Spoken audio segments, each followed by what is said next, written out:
ألم يأن للذين آمنوا أن تخشع قلوبهم لذكر الله وما نزل من الحق ولا يكونوا كالذين أوتوا الكتاب من قبل فطال عليهم الأمد فقست قلوبهم وكثير منهم فاسقون. وألم يأن لي لها مع الصوفية، يعني مثلا بعض الصوفية كان قطع طريق،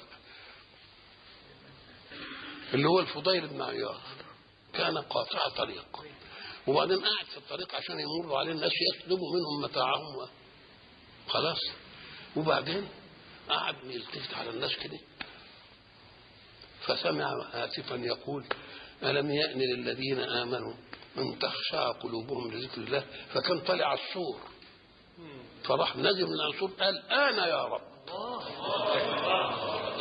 وبعد ذلك صار من كبار الرجال العارفين بالله والصوفية. فواحد بيسأله ايه يعني الحكايه بتاعتك دي يعني انت ما عملتش حاجه يعني تفتكر؟ قال له والله انا لا اذكر لي حسنه الا شيء واحد، انني مررت مره فوجدت ورقه من كتاب الله في الارض الناس دايسينها فخدتها وشلتها معايا ولم يبقى معي الا درهم، فذهبت الى العطار فاشتريت به عطرا وجيت لي الورقه اللي هي دي ندسها الناس وعطرتها بالايه بالعطر دي وقيت في شق عالي قوي في الجدار وحطيته فسمعت هاتفا يقول والله لأبيضن اسمك كما بيضت اسمي. فصار من الصوفيه الكبار يعني الفضيل.